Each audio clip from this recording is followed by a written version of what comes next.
What's up, everyone? Welcome back to the GASOCast. I'm not even sure what season or episode this is, but I know Gaso's back. We are officially in Gaso week as our Gaso fall tour has begun. This week we'll be in Duncanville, Cedar Hill. I'm very excited about that. But before we get going, a little housekeeping.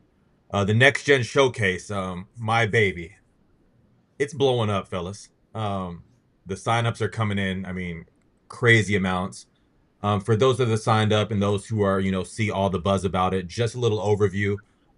We're putting y'all players into a competitive environment younger and younger.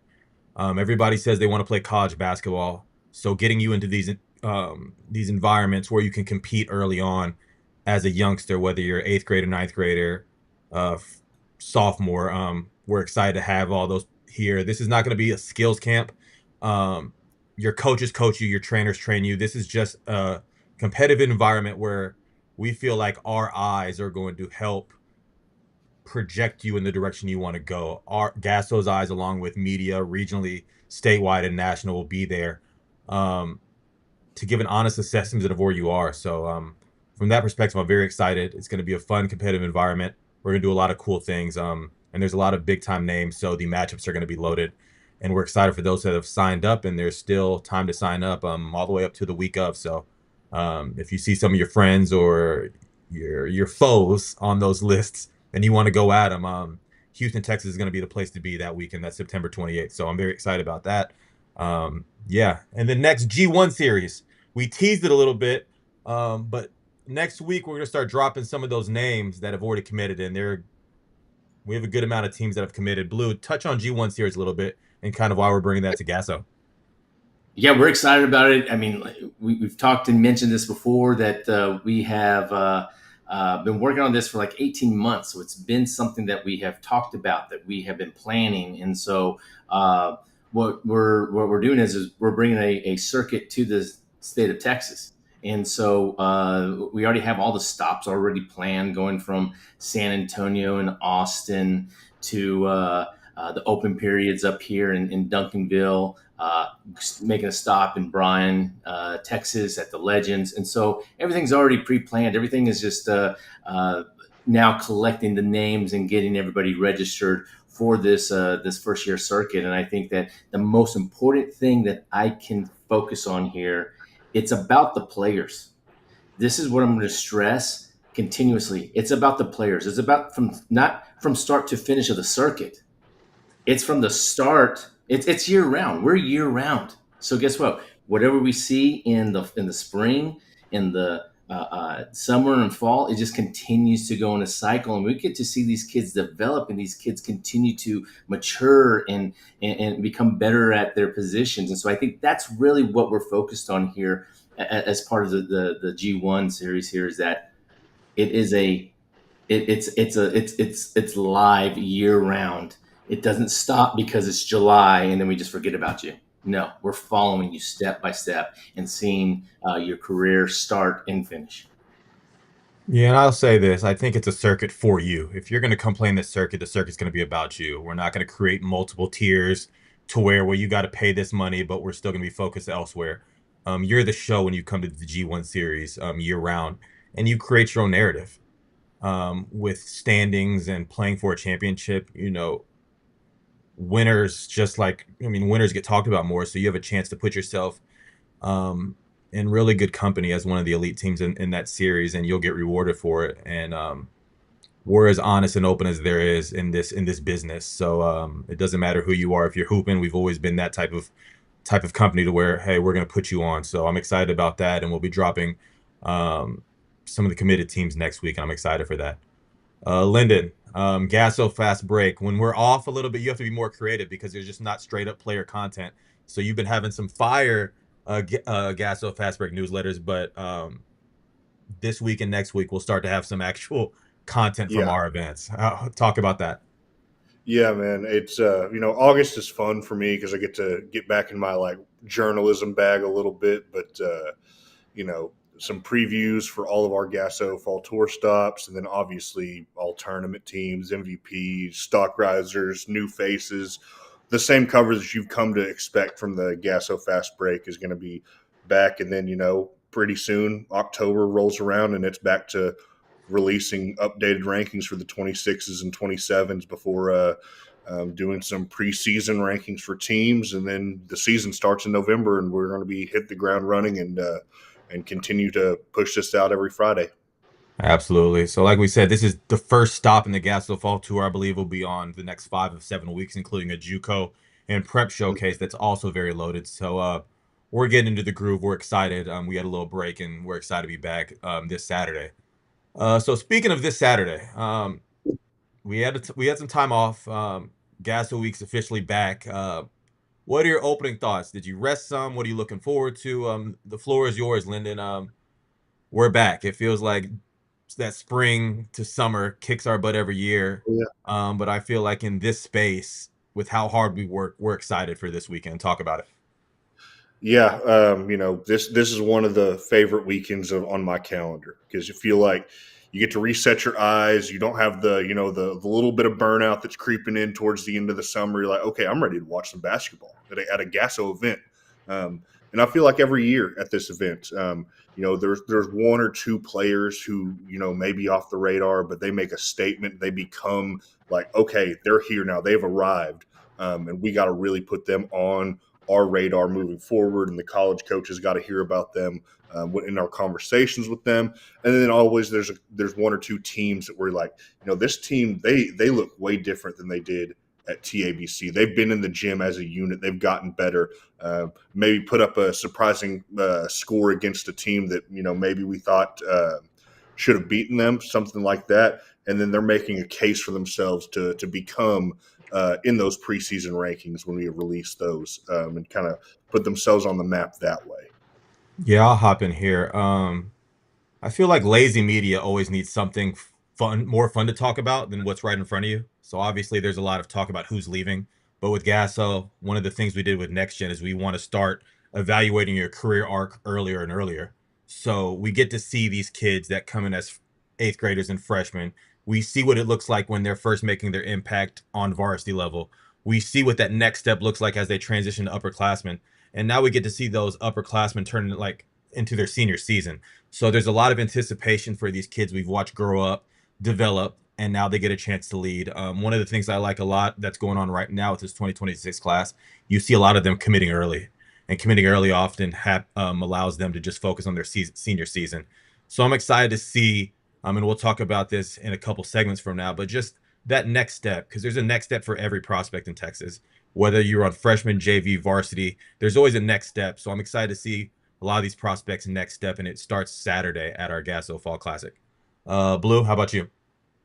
Yeah, there comes a point where I just feel rested and I'm ready to get back on the basketball court myself to go evaluate, to go see everybody, continue to build those relationships, and so with this coming weekend, it's some of it's based off of a experience of some of the teams that we're going to watch and how they're going to be playing and gelling with some of their new players. And like Michael said, you never just you see this development that happens over time, and that happens just kind of gradually. That it just like somebody just figures it out. And I think that with this weekend already here, there's talking to high school coaches from around this area, they're going to be participating. I mean, they've been working already in athletics. They're ready to go play. They're ready to go kind of see where they're at from the time that they have spent in the athletic period. And so it's this is always kind of just a fun time of the year to kind of start moving forward as we creep into October, and then November will be here before we know it. No, absolutely. I definitely agree. All right, so first segment, team on the radar. Who's a team with buzz you're ready to see? And a lot of times TABC helps us a lot because you start to see a little bit of like, oh, okay, this team has an early chance to make some noise. Who's that team for you, Lyndon? Yeah, I'm going to go with Red Oak here. They've had some real talent in the past couple of years. Went 3 rounds in the playoffs last year, but I feel like they've got that blend of depth and experience this year that really contributes to a winning recipe for them. I mean, Devin Kirk is highly in demand with the college coaches right now after a strong summer. Same with KJ Bradford, another one who's been making waves. during the summer circus. I'm excited to see again. AJ Burdine is another kid, continued his development. We saw him, have several strong games at the Gasso over the summer. And they get two big tests against Mansfield Timberview, and then a really anticipated matchup against Dallas Carter at 9:05 a.m. I believe I'll be front and center for that one. So yeah, I'm really looking forward to seeing them this weekend, and a lot of dudes that can help themselves this weekend from an evaluation standpoint as well. Blue, who's a team for you that has some early buzz in your opinion? Arlington Martin. I think that they have an opportunity here to really show early the talent that they have on the court with moving Steve Reynolds, and they already have 6'8", 6'9", Jeremy Nyakandi and their sophomore Levi Moore. Talking to Coach Akama, he's really excited with their athleticism, with their ability to get up and down the court, but he wants to kind of see where they're at. Like I said, see where they're at now. It's early, but there's so much time that gives the college coaches, the high school coaches, time to get some of those errors that they're making that can get them corrected. I mean, and he's really high right now on his team, though he doesn't want to just sit there and go, oh, we're going to be great. He's stressing a lot of defense. He wants to make sure that his team is going to get up and down the court, be able to go defend, because he says we can do a lot of scoring, but if for some reason we can't get the ball in the hole, we have to be able to go defend it. So I think, talking to him, he really right now is stressing defense, and he wants to kind of see what that comes together. And I even talking to a college coach yesterday, they're like, "Oh, we're gonna go see Steve Reynolds this week, and they're going to be a good team. Like they have all the pieces." Like that's coming from a college coach. So the college coach has his ear to the ground, and this just kind of goes along with the excitement of, hey, it's September, we're back playing basketball. Arlington Martin here could very well be a big part of this state talking point from not just in September, but hopefully in November and throughout the months following. No, I agree. For me, how about Frisco Memorial? It's weird because they're a younger team if you look at them on paper, but they have a lot of veteran mileage already, and a lot of varsity mileage already. But it's going to be one of those teams that when I'm looking at who the camera guys are going to see, I mean, Ken Defaball's liable to literally jump over a player any time of the week. You saw the way Xander Przinski down the middle dunking on folks. You have Dylan Steffi, you have Jackson Childers, James Johnson, and you have I mean, he's been named a super freshman already with Vijay Kashav coming in. That's not going to be afraid of that moment. So with a team that has a good amount of varsity experience from a year before, they come back, and I feel like they're very well balanced and an exciting team. That's going to be one that is going to make some noise early, in my opinion. So I'm excited to see them this weekend. So I kind of touched on it earlier, that career arc for these players where we see them grow. There's some seniors out there that it's like, okay, we've seen you produce, but it's just a different type of vibe and feeling. New teams or new situations with players graduating and all that. Who's a senior you're excited to see just start their senior season at Gasso this week, Lyndon? Yeah, I'm going to go with Nehemiah Lawrence with Allen. With all the talent that they had last year on that group that was so senior heavy, he's the holdover. He's the constant who's coming back. And with all the success that they've had, he looks kind of like primed to continue that, make this a reload, not a rebuild year for them. He looked comfortable stepping into that bigger scoring role when we saw him at TABC hitting shots. And my favorite thing about him is he's not just a guy who's going to go get his and whatever happens. He's vocal. He's kind of a tone setter, and he's a point guard who not only just makes his teammates better, but he feels like he makes the teams that he's on more competitive with how he just gets after you defensively and can really make life tough on people who try to defend him. Yeah, for me, I'm gonna step in here and how about Bryce Dixon, Louisiana Yeah. Tech commit? Um, we mentioned that players come and go, and the Conley's gonna look a little different this season. But the one thing I love about that is that Bryce Dixon's gonna be a dog with whoever he plays with, and he's gonna be one of those seniors that I think is gonna always be a tone setter from early and often. And he's just so versatile on both ends of the court that I feel like he's a senior. I'm looking to galvanize the rest of the guys, whether they're experienced or not. Um, they go as he goes. And I just feel like he's one of those guys that's going to set an immediate expectation on how to play hard. And a lot of times as a high school coach, that's all you want to start with is guys that will play hard. And I think Bryce Dixon will send an early message this weekend. Blue? Yeah, Caden Gray and Jalen Hancock for Dallas Kimball. I mean, we can sit here and say what they don't have anymore, but these two prospects here have been there since their sophomore season at Dallas Kimball, are now ready to take over the leadership role. And I think Nick Smith, the head coach there, is looking for them to be the leaders and to move this team forward. I mean, you're looking at two guys that can get hot really quickly from behind the arc, and they'll go hit 3, 4, 5 on you really quickly. And that's each of them. So these are two guys that can handle the ball up in transition. They'll play hard on defense so they can go get their points on the offensive side. And so I'm also kind of curious of how they're going to take on this role of being the leaders, of being the go-to scorers of this team, because Kimball's going to look a little bit different. And so they're going to have to really lean on these two guards very heavily, I believe, early on. And it kind of starts this weekend for Coach Smith to see exactly what they're going to be able to go and do for this team. Yeah, our next segment, matchup talk. I think one thing we love at Gasso is that we try to create an environment that's good for the fans, the media, the parents, the players, the coaches, on down. I understand there's a lot of fall events that go on right now, but I just feel like Gasso, we try to create intriguing matchups to generate buzz and a look ahead.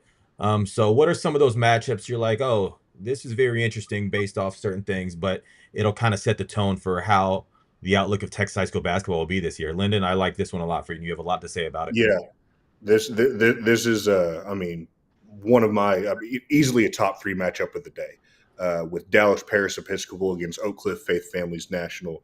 This is going to be a heavyweight fight. There's a lot of talent, and there's a lot of dudes with winning qualities on both of these rosters. I mean, with Parrish, you have Hudson Lucas, who is one of the summer's biggest stock risers. The Allmutter twins, who we've talked about over and over on this GASOcast, on how tough it is to get the better of them, how hard it is to beat a team that they're on, just with how hard they play and the talent they have scoring the ball offensively. They have some nice new pieces. Sid Barla is one of the better shooters in the 27 class. Robert Moore coming in against a Faith Family team that we didn't get to see at TABC, but the pieces they have, I mean, this roster is a college coach's dream, because you have the Placide twins transferring in. With both of them, I mean, if you saw them at TABC, because they were there with Pace, these are two big additions to the Texas high school basketball scene. Braden Williams makes the move over there as as a guy who was really lighting it up this year for AB Elite in the summer. And then Xavier Young, Nehemiah Davis in that 28 class. I saw some rankings yesterday that made me scratch my head a little bit. They may have come in with a little bit of a chip on their shoulder after that, going into the weekend with what that was. But yeah, this one's going to be a great game. A lot of good evals in this game ready to be had. And I'm expecting it to be very competitive, and the tougher team's going to win, because this is two very tough squads on either side of the court. Absolutely. For me, how about Little versus Dynamic Prep? I mean, it's always interesting to see who's going to play these prep schools, and we have some really, really good ones, not just state talent, but national talent, which is going to be great. They're going to be representing Texas. But when you're looking at trying to match up some of these public schools with them, let's look back at that Flash Elite team a couple years ago with Josh Weems and Kensington Candler, that we were like, hey man, anytime they play and there's some big boy shoot teams, we can go give them to them, because they're going to give them a game. And now all of a sudden, Josh Williams and Kensington Candler are at backcourt at Little Elm, ready to cause havoc and play against anybody. So why not this matchups? And like I talked about before, there's fall events that start to set the tone as well. So shout out to the Denton event that past weekend. But Little Elm won some really, really big games against some of the most notable teams in our state. So they're going to come in ready. Word on the street is Dynamic Prep. Bo's the number 1 player in the country. Per some national rankings, and Marcus Spears. So there's just so many storylines, but at the end of the day, it's going to be a whole bunch of Texas kids that are ready to compete like we expect them to compete. And I'm just very, very turned up for this game, just because I just know regardless of what the score is going to be, no matter what, dudes are going to be going at it. It's going to be a show. So very excited about that. Yeah, I'm pumped for that. Blue, you? Yeah, why not watch one of our number one players in the state of Texas in Dawson Batee, who is with Dallas St. Mark's. I mean, it's along those storylines of like just how much has he improved since over the last couple of months. And so Dallas St. Mark's are going to be once again threatening for another state title, and alongside him, he has Asher Collins, who's a very versatile player. I want to see how much he's also developed and improved because he can go inside, go finish off the dribble. He'll set up on the perimeter, catch, shoot, go by guys. Obviously with Dawson T, he's going to just mix it up, go inside out. Is just a load, especially for a Colleyville Heritage that doesn't have a 6'9" guy to match up with Dawson. But this is what makes it so great, is because Colleyville Heritage has two 2026 guards in Damari Evans that hopefully that everything that he did over the spring and summer is going to carry over into a senior season, along with Grayson Eichinger. And then you have Bodie Robbins, who has been part of 8 playoff games for Colleyville since his freshman season. He's a 2027. Coach Hambrick over at Colleyville Heritage is very excited about this team and this guard playing. And then you add Bodie Robbins, who can also go out and hit the 3-pointer and handle some of the workload inside that, he's had multiple games of multiple blocks. And so, how is he going to match up against somebody like Dawson Batee? How are they going to be ready for that challenge? And then you also have to watch out for Wes Jackson of Dallas St. Mark's, who can go out and shoot it, who's a 2028. So there's a lot of little storylines here of maybe not as high profile on both sides, but just some storylines there to kind of get the season started. I'm kind of jazzed up right now. I'm turned up all of a Yeah, sudden. yeah. Because the one Let's thing I get love is let's that get we just better. talked about 3 matchups, but there's a ton. And as usual, Gasso, we cover our entire event, so we're very excited. Just because we didn't preview you doesn't mean we're not going to be watching you, talking about you We in the got you in the moment. newsletter. Yeah, we got you on the newsletter. There's some more matchups coming there. But I'm just excited. I love where Texas is right now in high school basketball. It feels pretty wide open as well to me. So I'm excited to start to get some small answers this Saturday. So we're looking forward to that, and we will see y'all this Saturday. Gasso Falls Top 1. It's go time, fellas. All right, we'll talk to y'all soon. Later.